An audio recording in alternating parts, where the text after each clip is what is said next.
My brother thought 2 minutes underwater was funny. I spent 2 years unconscious and lost everything. Now, I'm coming for revenge. The neurologist's words felt like they were coming from underwater, distorted and impossible to process fully. Severe hypoxic brain injury, she explained, using terms that sounded clinical and cold. 2 years and 3 months you've been unconscious. Your family has been waiting a very long time for this moment. But I couldn't focus on her words because my body felt wrong, alien, like I was operating a machine I'd never learned to control. My fingers wouldn't grip the bedsheet properly. My legs lay motionless under the thin hospital blanket, refusing commands my brain sent with increasing desperation. When I tried to ask what happened, the sounds that came from my throat were garbled and nonsensical. My tongue thick and uncooperative in my mouth that tasted like metal and chemicals. My mother sat beside the bed looking a decade older than my last clear memory, her hair completely gray now, and her face carved with lines of exhaustion and grief. She held my hand while crying, squeezing my fingers like she was afraid I'd disappear again if she let go. My father stood by the window with his back to us, his shoulders shaking in a way that suggested he was crying too, but didn't want me to see. Neither of them looked like the parents I remembered from the pool party. That had been in July, 4th of July specifically, at Uncle Raymond's house with the entire extended family gathered for the annual barbecue and swim. Now my mother was saying it was October, and the year had advanced twice since that day. 730 days of my life simply erased, stolen, gone into a darkness I couldn't remember or explain. The physical therapist arrived within an hour of my waking, a man named Julius who had the build of someone who'd played college football and the gentle demeanor of someone who worked with broken people constantly. He explained in simple terms that my muscles had atrophied severely during the coma, that I'd need to relearn basic motor functions, that the process would be slow and frustrating but possible with dedication. When he tried to help me sit up, my body wouldn't cooperate. My core muscles had forgotten how to engage, my balance was completely shot, and the simple act of moving from horizontal to vertical left me dizzy and nauseous. Julius supported my weight while I fought tears of humiliation. I'd been an engineering student at MIT on a full academic scholarship before the pool party. Now I couldn't sit up without assistance like a baby. My older brother Damien visited that afternoon, and something felt immediately wrong about his presence. He came in carrying flowers and wearing an expression of relief that seemed practiced rather than genuine. When he grabbed my hand and said he'd been praying for me to wake up, his grip felt performative, too tight, and too deliberate. He talked about how guilty he'd felt, how the accident had haunted him, how he'd been visiting me every week throughout the coma, but his eyes kept darting away from mine, and when I tried to ask what happened at the pool, he changed the subject quickly, said we'd talk about that later when I was stronger. My mother agreed, saying I needed to focus on recovery first. The way they exchanged glances made my stomach clench with anxiety I couldn't articulate. The cognitive assessment came the next day, a doctor named Wu administering tests that revealed the extent of my brain damage. She showed me pictures and I struggled to name simple objects. A chair took me 30 seconds to identify. An apple made me say orange first. She asked me to count backward from 100 and I got lost in the 70s. My processing speed so slow that each number required conscious effort to calculate. She had me try writing my name and the letters came out shaky and childish. My fine motor control destroyed by the oxygen deprivation. Dr. Wu's expression stayed professionally neutral throughout the assessment, but I could see the concern in her eyes when she compiled the results. The number she finally gave me for my cognitive function was devastating. I tested at roughly a 12-year-old level, despite being 22 years old, chronologically. My memories of the pool party existed in fragments, unreliable and dreamlike. I remembered the heat, the smell of chlorine and charcoal smoke from the grill, my cousin's new GoPro camera that everyone was playing with underwater. I remembered Damien challenging me to a breath-holding contest for money, $100 to whoever could stay under longest. I remembered diving down, the water cool against my skin, my lungs starting to burn as I counted seconds in my head. Then nothing, a blank space where memory should exist. The next clear thought was waking in this hospital bed 2 years later with my mother's aged face and my body that didn't work correctly. Dr. Wu explained that hypoxic brain injury often caused memory loss around the traumatic event, that I might never recover those final moments. The explanation felt insufficient somehow. Julius worked with me daily on physical rehabilitation, and progress was agonizingly slow. Day 3, I managed to sit up unassisted for 30 seconds before exhaustion made me collapse back. Day 5, I moved my legs voluntarily for the first time, just a twitch, but Julius celebrated like I'd run a marathon. Day 8, I stood with support, my legs shaking violently from the effort of holding my wasted weight. Every small victory came with the crushing awareness of how far I'd fallen. I'd been running 5 miles daily before the pool party, my body lean and strong from years of athletics. Now walking 10 feet to the bathroom required assistance and left me sweating and dizzy. The person I'd been had died at that pool party, and this damaged version was all that remained. My best friend from MIT, a guy named Terrence, visited during week 2, and his face when he saw me was devastating. He tried to hide his shock, but I saw it clearly. The horror of seeing someone who'd been brilliant reduced to someone who struggled with basic cognition. He told me about graduation, about the engineering jobs our classmates had landed, about the research projects I'd been working on that had been abandoned when I didn't return. He said it carefully, trying not to make me feel worse, but each piece of information was another thing stolen from me. My scholarship had been terminated after the first semester of absence. My dorm room had been cleared out. My research had been reassigned. MIT had moved on without me because comatose students don't complete degrees. Damien came back during week 3 and this time brought photos on his phone to help jog my memory. He showed me pictures from the pool party, images of families swimming and eating and laughing. There was one of him and me by the pool edge, both of us grinning at the camera, taken maybe an hour before everything went wrong. He swiped through more photos, and I saw his life had continued without interruption during my coma. Pictures of him at graduation from State University wearing cap and gown. Pictures from his new job at an engineering firm, wearing business casual and posing with colleagues. Pictures of him moving into a nice apartment downtown. Every milestone was documented cheerfully, while I'd been unconscious and dying. When I asked what degree he'd gotten, he said mechanical engineering with emphasis in robotics. The same degree I'd been pursuing at MIT before the accident. The police report arrived during week 4, requested by my mother who'd been pushing for answers about what exactly happened at the pool party. The document was clinical and frustratingly sparse on details. It described the incident as an accidental near drowning during a voluntary breath-holding competition between brothers. Multiple witnesses stated both parties had participated willingly, and the extended submersion was not intentional. Damien had pulled me from the pool as soon as he realized I wasn't surfacing voluntarily. Paramedics had been called immediately. Resuscitation had been successful after several minutes. The investigation determined no criminal negligence or intent to harm. Case closed. The sterile language made it sound mundane, just an unfortunate accident between siblings who'd been playing too rough. But something about the phrasing bothered me in ways I couldn't articulate with my damaged cognition. Physical therapy graduation came during week 6, meaning I could walk unassisted for short distances and manage basic self-care with supervision. Julius said I'd made remarkable progress given the severity of my injury, but remarkable still meant I moved like an elderly person and fatigued after minimal activity. The occupational therapist taught me strategies for managing my cognitive deficits, using timers and lists and structured routines to compensate for my impaired executive function. I'd need these accommodations for the rest of my life. There was no cure for hypoxic brain injury, no surgery or medication that would restore the oxygen-starved neurons. The damage was permanent, and I'd spend however many years I had left functioning as a cognitively disabled adult. My younger sister Yasmin visited during week 7, and she looked at me with an expression I couldn't quite read.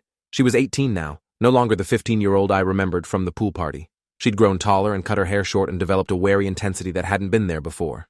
She asked how much I remembered from that day, and I admitted my memory was mostly blank. She went very quiet, and then asked if I wanted to know the truth or if I wanted to keep believing the official story. My mother immediately interjected, saying Yasmin shouldn't upset me when I was still recovering. But Yasmin's eyes stayed locked on mine, and I saw something fierce and angry burning there. I told her I wanted the truth. She said she'd show me something when we had privacy. Discharge came during week 8 with instructions for outpatient therapy and cognitive rehabilitation. Kara drove me to her apartment where I'd be staying since I couldn't live alone in my condition. I'd never been to her place before the coma, obviously, since we'd only been dating 3 months when the pool party happened. Now she was my primary caregiver by default, having stayed with me throughout the coma when my parents couldn't be there constantly. Her apartment was small but comfortable, and she'd set up one bedroom as my space with medical equipment and safety rails. The domesticity felt surreal, given that I barely remembered our relationship. She showed me photos of us together before the accident, trying to help me reconnect with memories that felt more like stories about strangers than my actual life. Yasmin came to visit the apartment 3 days after my discharge, and she brought her laptop. Kara had errands to run and left us alone for an hour. The moment the door closed, Yasmin pulled up a video file and asked if I was ready to see what actually happened at the pool party. My heart started hammering as she hit play. The video was underwater footage, blue-tinged and slightly murky, shot from my cousin's GoPro that had been mounted on the pool floor, filming people swimming. The timestamp showed July 4th, about 3:15 p.m. I watched myself and Damien dive down for the breath-holding contest, both of us swimming to the bottom and settling there, looking at each other competitively. The video continued for 30 seconds, 45, 1 minute. I could see myself starting to struggle, my body wanting to surface as my lungs burned. I pushed up toward the surface, and that's when everything changed. Damien's hands shot out and grabbed my shoulders, pushing me back down. I struggled against him, clearly trying to get to air, and he held me down forcibly. The video captured it all with devastating clarity. His hands on my head, holding me underwater while I thrashed and fought. Other swimmers' legs were visible in the background, people at the surface who couldn't see what was happening below. The timestamp continued. 1 minute 30 seconds. 1:45, 2 minutes. My movements got weaker, more desperate, then sluggish. Damien held me down through all of it. At 2 minutes and 8 seconds, my body went limp. He immediately released me and shot to the surface, dragging my unconscious body up with him, yelling for help. Yasmin paused the video, and I sat there unable to process what I'd just witnessed. My own brother had deliberately held me underwater until I lost consciousness, until my brain was starved of oxygen long enough to cause permanent damage. It wasn't an accident. It wasn't a game that went too far. It was assault, attempted murder, something deliberate and calculated. Yasmin explained that she'd found the GoPro footage a week after the accident while going through equipment at Uncle Raymond's house. She'd shown it to our parents immediately. They'd watched their oldest son nearly kill their middle son on camera, and they'd decided to bury the evidence. They'd convinced Yasmin that pressing charges would destroy the family, that Damien hadn't meant to cause serious harm, that protecting both their sons meant keeping this quiet. Yasmin had been 15 and terrified, and had gone along with it, but she'd kept a copy of the video, hidden and encrypted, waiting for me to wake up. The rage came slowly at first, then all at once like a dam breaking. Every visit from Damien where he'd played the concerned brother. Every time my parents had deflected questions about what happened. Every piece of the police report that had called it an accident when video evidence showed deliberate violence. They'd all been lying to me, protecting Damien while I suffered with permanent brain damage. Yasmin said it got worse. She pulled up Damien's social media profiles showing the past 2 years. Posts about graduating with honors in mechanical engineering. Posts about landing an entry-level position at Morrison Robotics, one of the most prestigious firms in the state. Posts about the research project he'd completed that earned him the job. A project with specifications that matched exactly what I'd been working on at MIT before the coma. Yasmin had done more digging because something about Damien's success had felt wrong to her. She'd contacted my former MIT advisor, Professor Keating, pretending to be verifying information for a scholarship application. Keating had mentioned how unfortunate my accident was, especially given the promising research I'd been conducting on adaptive robotics interfaces.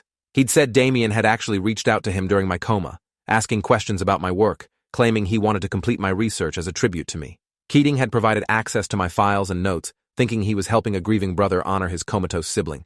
Damien had taken my research, slightly modified the approach, and submitted it as his senior thesis at his mediocre state school. The thesis had been good enough to get noticed by Morrison Robotics during recruiting season. I listened to Yasmin explain how Damien had systematically stolen my life while I was unconscious. He'd taken my research and used it to get the engineering job I would have gotten. He'd moved into the kind of apartment I'd been planning to rent after graduation. He'd built a career on the foundation of my work while telling everyone he was honoring his injured brother.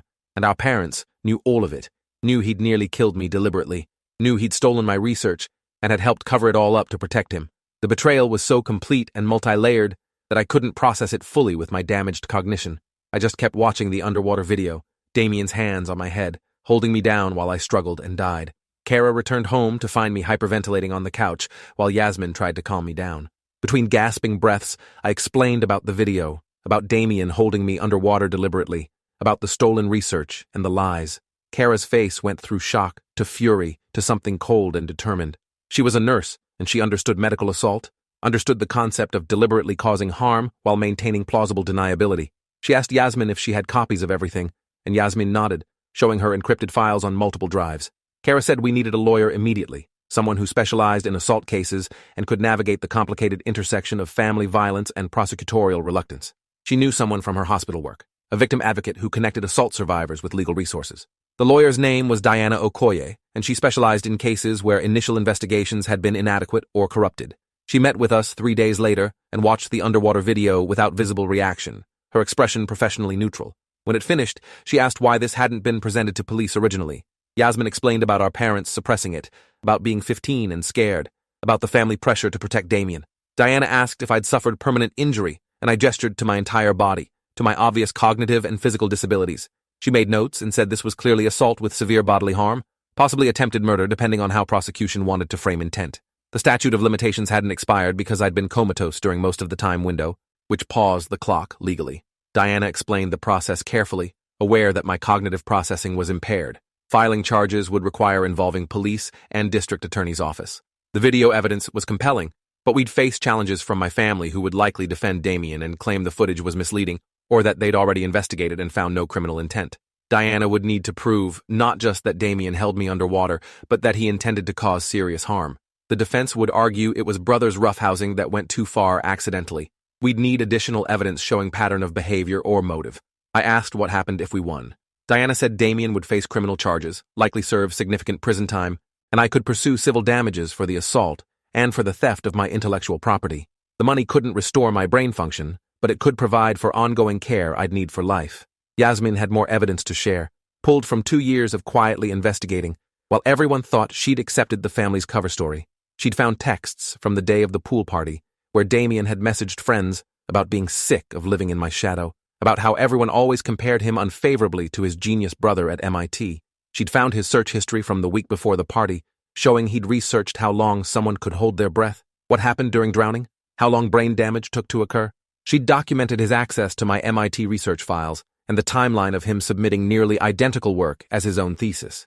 Every piece of evidence pointed toward premeditation, toward Damien deliberately attacking me, and then systematically stealing my academic work while I was unconscious and unable to defend myself. We filed the police report during week 10 of my consciousness, 11 weeks after waking from the coma. Detective Marshall took our statement and watched the video with an expression that shifted from skepticism to grim determination. He asked why the original investigation hadn't uncovered this footage, and Yasmin explained about family suppression. Marshall said that complicated things, but didn't make the assault less prosecutable. He'd need to interview witnesses from the pool party, obtain the original GoPro as evidence, and talk to my parents about why they'd hidden exculpatory evidence in what amounted to an attempted murder. The interview would be contentious, because my parents would likely refuse to cooperate. I told Marshall to do whatever was necessary. My family had chosen Damien over me when they buried this evidence, and I owed them no protection now. My parents' reaction to the police investigation was exactly what Yasmin had predicted. They called me repeatedly, which I ignored. They showed up at Kara's apartment, demanding to speak with me, claiming I was being manipulated by Yasmin and making terrible decisions while cognitively impaired. Kara stood at the door and told them they weren't welcome, that they'd forfeited their right to parental concern when they'd covered up their son's assault on their other son. My mother cried and said they'd been trying to protect the family, that Damien hadn't meant to cause permanent harm, that pressing charges would destroy everyone. Kara's response was ice cold. Damien had already destroyed me and they'd helped him do it. She closed the door in their faces and called the police to document the harassment. Damien was arrested at his workplace on a Thursday morning during his 3rd month as a junior engineer at Morrison Robotics. Yasmin had positioned herself across the street with her phone camera and captured the moment officers let him out in handcuffs while his colleagues watched in shock. His face showed pure disbelief, like he genuinely thought he'd gotten away with everything. The charges were first-degree assault with severe bodily injury, with attempted murder charges pending depending on what the grand jury decided. Bail was set at $250,000, and our father posted it within hours, liquidating retirement accounts to free his eldest son. The message was clear about which child they'd chosen to support. Morrison Robotics suspended Damien pending investigation once they learned about the assault charges and the intellectual property theft allegations. Diana had sent them a detailed letter explaining that Damien's award-winning thesis was based on stolen research from his brother at MIT, and that his employment had been obtained through fraudulent credentials. The company took IP theft seriously and launched an internal investigation. Within a week, they'd compared Damien's thesis to my original MIT research files and found the similarities undeniable. He was terminated immediately, and the company issued a statement about maintaining ethical standards. Yasmin captured his LinkedIn profile update from employed to unemployed and sent me a screenshot with no commentary needed. The preliminary hearing happened during week 14. Diana presented the underwater video to a judge who watched without visible emotion, though his jaw tightened noticeably around the 2-minute mark when my body went limp. Damien's attorney, a man named Foster, argued the video lacked context and that the incident had already been investigated by police as an accident. Diana countered that the original investigation had been compromised by family members suppressing evidence, and that the video clearly showed Damien forcibly restraining me underwater for over 2 minutes, despite my visible struggling. The judge ruled there was probable cause to proceed to trial and increased Damien's bail conditions to include no contact with me or Yasmin. Our parents sat in the gallery looking devastated, but they sat on Damien's side of the courtroom, their allegiance clear. Professor Keating from MIT was horrified when Diana contacted him about the research theft. He provided affidavits documenting my original work, the timeline of my research development, and the suspicious similarity between my notes and Damien's thesis. He also expressed regret for providing Damien access to my files, saying he'd been manipulated by someone claiming brotherly devotion when actually engaged in academic theft. MIT's administration reviewed the situation and issued a statement supporting any legal action I chose to pursue. They also indicated my scholarship and research position would be reinstated if I was able to return to studies, though we both knew my cognitive impairment made that functionally impossible. The gesture was meaningful, but couldn't restore what Damien had stolen. The local news picked up the story and it went viral regionally. Brother held underwater for 2 minutes, spent 2 years in coma, wakes to find brother stole his research and career. The video was shared thousands of times, though we'd provided edited footage that ended before my body went completely limp to avoid the most disturbing content. Public opinion was swift and brutal. Damien's social media was flooded with comments calling him a monster, a thief, a would-be murderer. Several of his former classmates came forward saying they'd always thought he was jealous of me and suspected his thesis work had seemed too sophisticated for his skill level. The court of public opinion delivered its verdict long before any jury would deliberate. My cognitive rehabilitation continued through all of this legal drama. Dr. Wu worked with me weekly on exercises designed to rebuild neural pathways and improve processing speed. Progress was minimal, but measurable. I could now read simple books without losing comprehension, though complex texts remained beyond me. I could follow conversations better and speak with less confusion, though I still struggled with word retrieval and complex sentences. I'd never return to MIT-level cognition, but I might eventually function at a high school level rather than middle school level. The improvements felt simultaneously significant and devastating. I was getting smarter, but would never be smart enough to finish the degree I'd earned a full scholarship for. Damien's trial began during week 20 of my consciousness, roughly 5 months after I'd woken up. Jury selection took 2 days, as Foster eliminated anyone with siblings or anyone in medical scientific fields. The final jury was 7 women and 5 men, mostly middle-aged, with expressions suggesting they took the responsibility seriously. Diana's opening statement was direct and devastating. She played the underwater video within the first 5 minutes, letting it speak for itself. She pointed to me sitting in the gallery with my cane and obvious cognitive impairment. She explained how Damien had not only nearly killed me, but had stolen my research to build a career while I was comatose. Then she promised to prove every element of first-degree assault and demonstrate that Damien's actions were deliberate and malicious rather than accidental roughhousing. Foster's opening statement tried to paint the incident as a tragic accident during sibling competition that had gone horribly wrong. He emphasized that Damien had immediately pulled me to the surface and called for help, which showed he never intended serious harm. He claimed the underwater footage was misleading because it lacked audio and context about what we'd agreed to before diving. He suggested I might have signaled that I was fine underwater and Damien had misunderstood my movements. The argument was weak given the video's clarity, but Foster was doing his job creating reasonable doubt. He didn't address the research theft directly in opening, probably planning to dismiss it as irrelevant to assault charges or to claim it was ethical tribute rather than theft. Yasmin testified on day 2, walking the jury through finding the GoPro footage and showing it to our parents. She described their decision to suppress the evidence, her discomfort with the cover-up, her choice to keep a copy hidden until I woke up. Under cross-examination, Foster tried to suggest she'd manipulated the footage or that her memory as a 15-year-old might be unreliable. Yasmin stayed calm and pointed out that video evidence doesn't require reliable memory. It shows exactly what happened. She also produced the original GoPro SD card with file metadata, proving when the video was recorded and that it hadn't been edited. Foster couldn't effectively challenge the technical evidence and had to move on. Professor Keating testified on day 3 about my MIT research and the suspicious similarity to Damien's thesis. He brought both documents and walked the jury through specific sections, showing identical problem-solving approaches, identical equations, even identical typos in some cases. He explained that while parallel research sometimes produces similar results, the level of duplication here was impossible without direct copying. He testified that Damien had specifically requested access to my files, claiming he wanted to complete my work in my honor, and that he'd provided that access, trusting in Damien's stated intentions. The jury took extensive notes during this testimony, several members looking between the documents with visible skepticism about Foster's eventual claim of ethical tribute. Kara testified on day 4 about my condition when I woke from the coma, the extent of my disabilities, the cognitive deficits that had ended my academic career.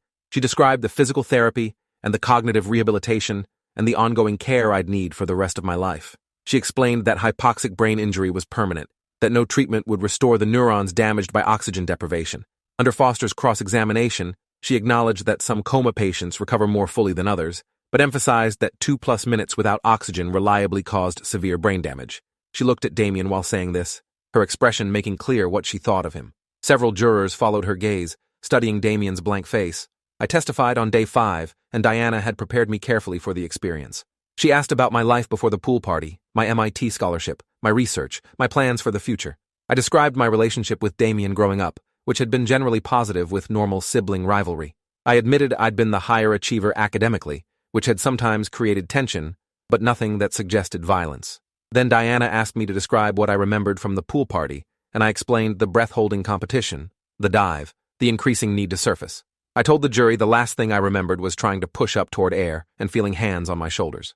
Then nothing until waking in the hospital 2 years later to learn my entire life had been stolen. Foster's cross-examination tried to suggest my memory was unreliable due to brain damage, and that I might be confusing what I actually remembered with what the video had shown me. I acknowledged my memory had gaps, but said the physical sensation of being held down was visceral and distinct, something I'd recalled before seeing any footage. Foster asked if Damien and I had ever played rough before, if we'd ever wrestled or competed physically. I said yes to normal sibling roughhousing, but emphasized that normal play doesn't continue after someone is clearly trying to stop. Foster tried to suggest that underwater signals might be ambiguous, and that Damien might have genuinely thought I was fine. I pointed out that the video showed me struggling violently and going limp, which aren't ambiguous signals. The jury seemed to agree based on their expressions. The video played again on day 6, this time with a medical expert providing commentary. Dr. Rashid, a specialist in drowning and hypoxic injury, narrated what was happening physiologically at each stage. He explained that at 30 seconds underwater, discomfort begins. At 60 seconds, the urge to breathe becomes overwhelming. At 90 seconds, panic sets in. At 2 minutes, consciousness starts to fade. At 2 minutes plus, brain damage begins. He pointed out the exact timestamp when my movements went from active struggling to weak flailing to limpness, explaining that Damien would have felt the change in resistance. The expert testimony made the video even more damning because it proved Damien had deliberately held me through every stage of distress until I was unconscious and dying. Damien's friends who'd been at the pool party testified with varying levels of helpfulness to the defense. Most admitted they'd been at the surface and hadn't seen what happened underwater. One friend, a guy named Isaac, testified that Damien had seemed genuinely shocked when I didn't wake up immediately, that he'd performed CPR while screaming for someone to call 911. Diana's cross-examination asked if Isaac had noticed Damien acting jealous or resentful toward me before the accident. Isaac admitted Damien had made comments about always being compared unfavorably to his genius brother, but had dismissed it as normal sibling stuff. Diana asked if holding someone underwater for over 2 minutes fell into the category of normal sibling stuff. Isaac had no good answer. Damien testified in his own defense on day 8, probably against Foster's advice. He claimed the breath-holding contest had been mutual and competitive. He said I'd given him a thumbs-up signal underwater indicating I was fine continuing. He claimed that when he'd grabbed my shoulders it was to check if I wanted to stop, not to hold me down. He said he'd released me the moment he realized I was in distress and had immediately tried to save me. His story contradicted the clear video evidence showing 2+ minutes of restraint through increasingly desperate struggling. Under Diana's cross-examination, he couldn't explain why checking on someone required holding them down forcefully. He couldn't explain the thumbs-up signal that wasn't visible in the video. He couldn't explain why his Google searches before the party had included how long can people hold their breath and what causes brain damage. The research theft came up during Diana's cross of Damien. She asked him to explain the similarities between his thesis and my MIT work. He claimed he'd been inspired by my research and had developed his own approach to similar problems. Diana presented the documents side by side showing identical solutions and asked how inspiration explained identical typos. Damien said coincidence. Diana asked if it was coincidence that he'd requested access to my files during my coma. Damien said he'd wanted to understand my work to feel close to me. Diana asked if feeling close to his comatose brother included using that brother's work to launch his own career. Damien had no answer. That didn't sound self-serving. Several jurors looked disgusted. Closing arguments happened on day 9. Diana walked the jury through every piece of evidence methodically. The video showing deliberate restraint. The Google searches proving premeditation. The stolen research showing systematic exploitation. The 2 years I'd spent unconscious while Damien built a career on my work. She emphasized that Damien had nearly killed me and then profited from my incapacitation, showing complete lack of remorse or accountability. She asked the jury to hold him responsible for attempted murder and to recognize that the assault had destroyed my future while building his. Then she pointed to me and asked them to remember that justice delayed shouldn't mean justice denied. Foster's closing tried one last time to frame everything as tragic misunderstanding. He emphasized that Damien had called for help immediately, that he'd visited me throughout the coma, that the research situation was complicated ethics rather than theft. He asked the jury to consider whether punishing Damien with decades in prison would help anyone or just destroy another young life. He suggested that civil damages could compensate me for my injuries without sending Damien to prison. The argument felt hollow after 9 days of evidence showing calculated violence and systematic exploitation. The jury deliberated for 11 hours across a day and a half. When they returned, their expressions were somber and determined. The verdict was guilty on all counts: first-degree assault, theft of intellectual property. The attempted murder charge had been upgraded to assault with intent to cause serious bodily harm, which carried a sentence of up to 20 years. Damien's face went white as the jury foreman read each guilty verdict. Our parents sobbed openly in the gallery, but I felt nothing except cold satisfaction. He'd been held accountable. The system had worked despite my family's attempts to corrupt it. Justice had arrived late, but it had arrived. Damien was led away in handcuffs while his attorney promised to appeal. Diana told me not to worry about appeals, that the video evidence was unassailable and the verdict would stand. Sentencing came 6 weeks later. Diana helped me prepare a victim impact statement that detailed everything Damien had stolen from me. Not just 2 years of consciousness or my MIT degree or my physical and cognitive health, but my future, my career, my sense of safety in the world. I described waking up to discover my brother had tried to kill me, and then spent 2 years building a life on the foundation of my work while I was unconscious. I explained that no sentence could restore what I'd lost, but that Damien needed to face consequences proportional to the harm he'd caused. Kara and Yasmin also submitted statements describing the impact on them as witnesses to my suffering and as people betrayed by Damien's actions.